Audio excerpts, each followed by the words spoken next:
Hey everyone, welcome to this episode of Ask T3. I'm your host, Nick Bailey, Chief Real Estate Officer for T360. We have a special episode for you today. What's the state of the National Association of Realtors? It's been a big question for many months with a lot of changes that we've had, but we appreciate you joining us. We want you to be part of the conversation. So whether you're viewing us on LinkedIn, Facebook, or YouTube, make sure to join us at askt3.com.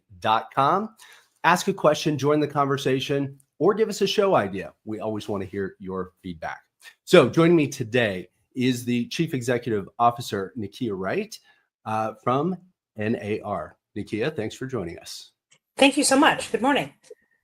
Hi. Okay. So you're kind of officially celebrating a 1-year anniversary, though you were interim for 10 months before, but officially permanent. Happy 1 year.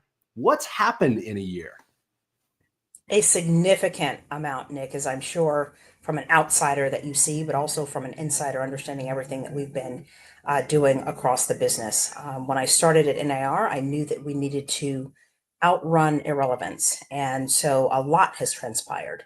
We have redefined how we look at the member experience, and that was through significant data. 75,000 plus members contributed to that. We are, I would say, about 80% done with our strategic plan that will be rolled out to the executive committee in November. We've begun socializing aspects of that because I believe as an executive that surprises are for birthdays. So there has been a part of socialization thus far.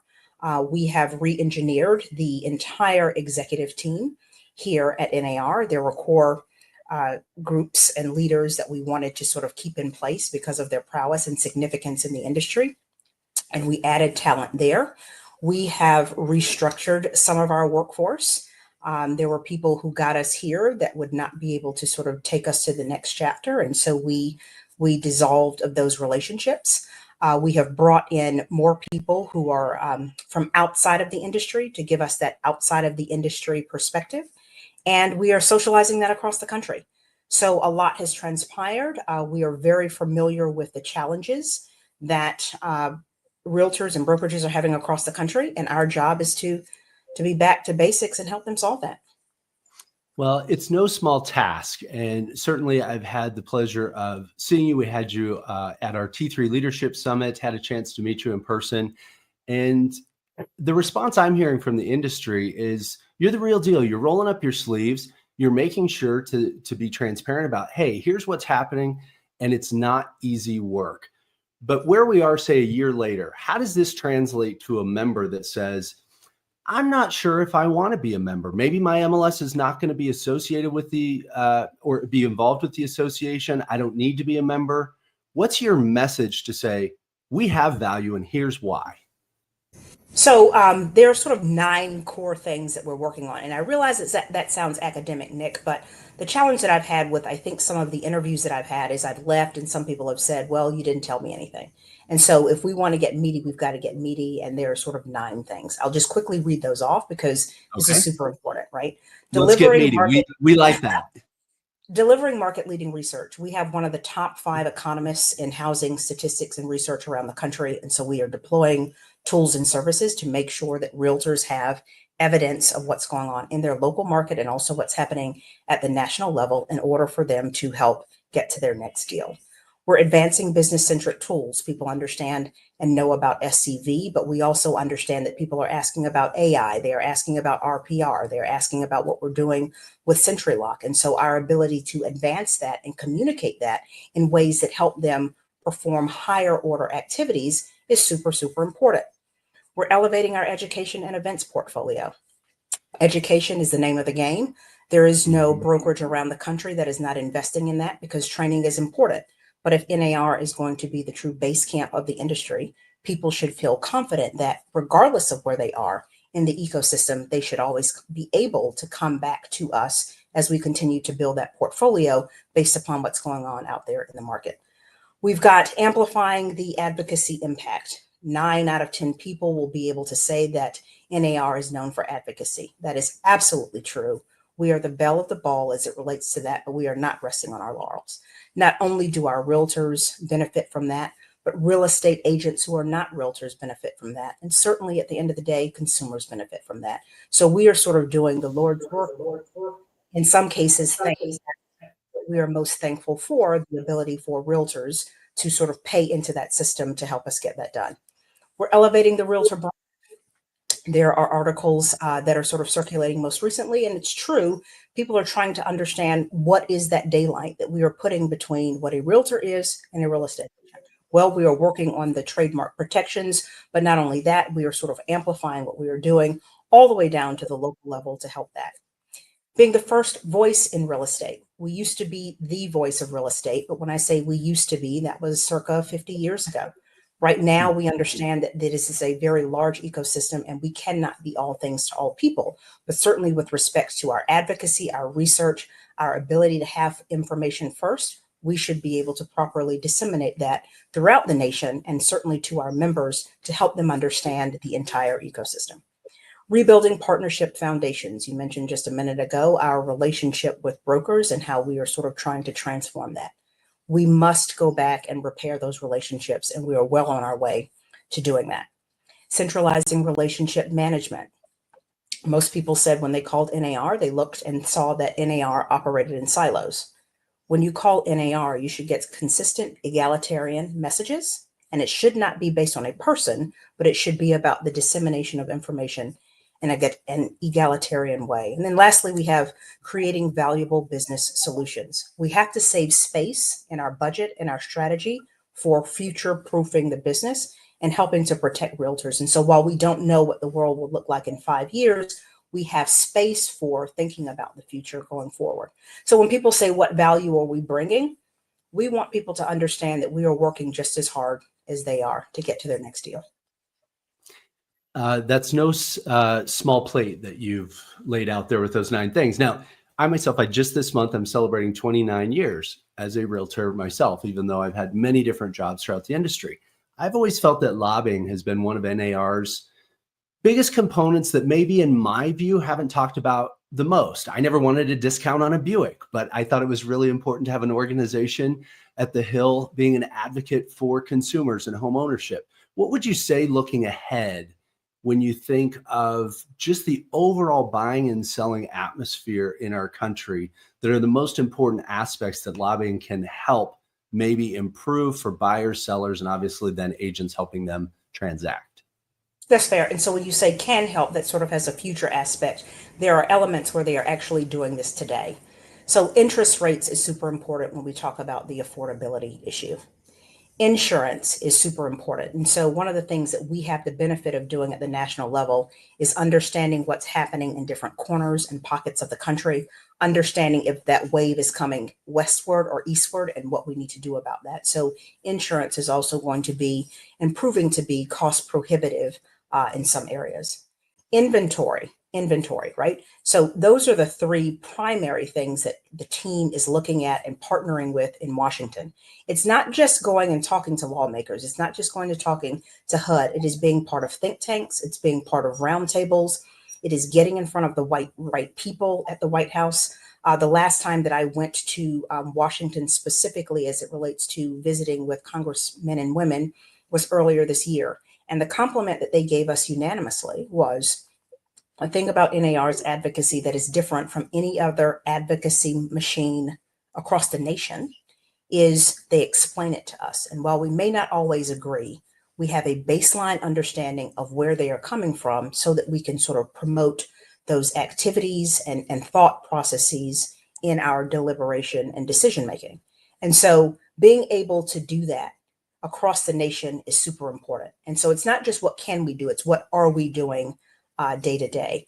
There's an incredible advocacy podcast called The Advocacy Scoop, where Shannon, our chief advocacy officer, who I think is peerless in the industry, she and her team focus solely on advocacy and those advocacy efforts. And I think that's super important because even if we were talking about any type of podcast, some things can get lost in the noise. But if you specifically want to know what's going on with advocacy, that podcast is disseminated in a way that people understand exactly what the most recent wins are and what people are doing going forward.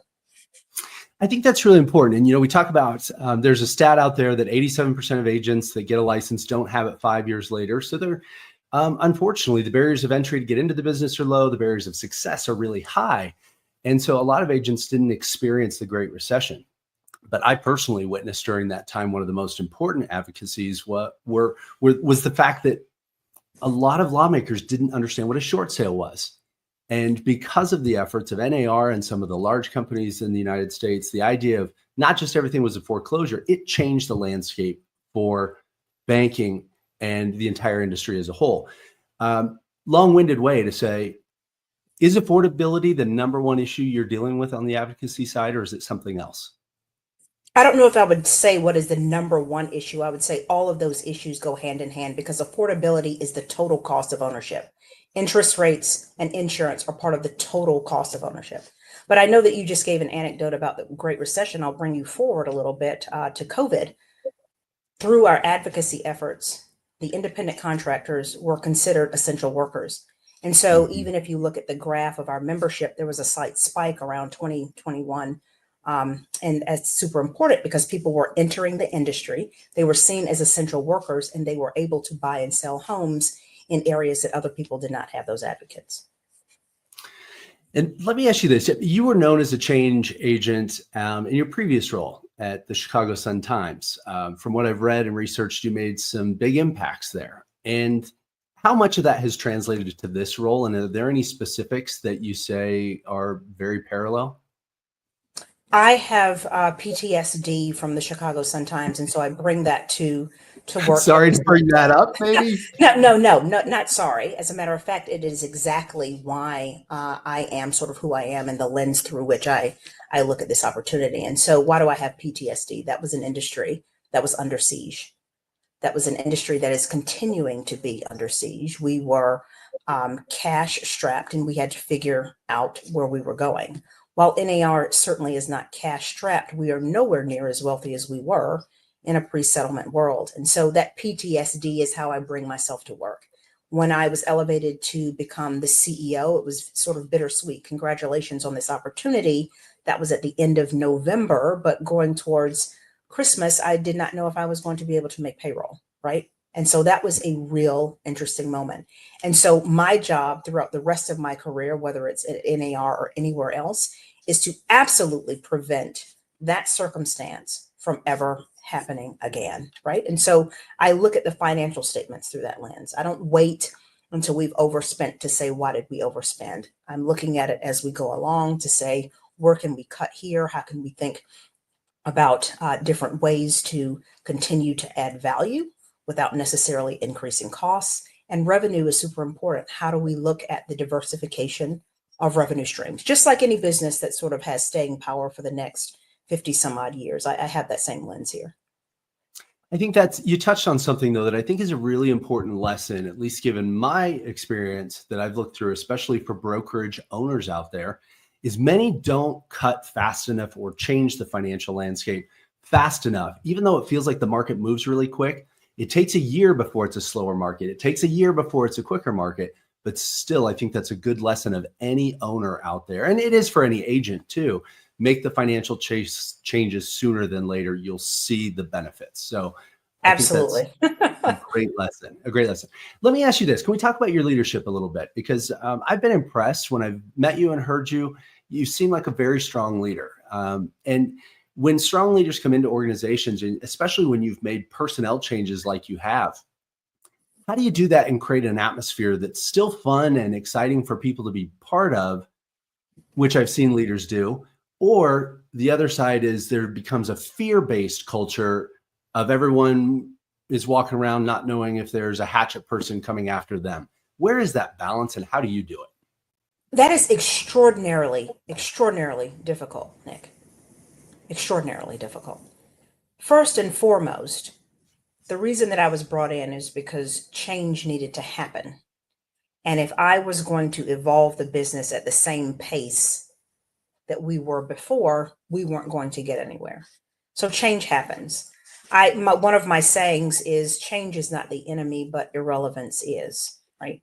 There are lots of people who have contributed to this organization who have gotten us to the place where we are. And I'm not talking about the scandal. I'm not talking about the settlement. I'm talking about their core aspects of this business that are very strong. When people talk about advocacy, advocacy wasn't stood up in a post-settlement world, right? That is an engine that has been tweaked and perfected over many years. The reason that I say that is because lots of people have added value to where we are to get us to where we are today.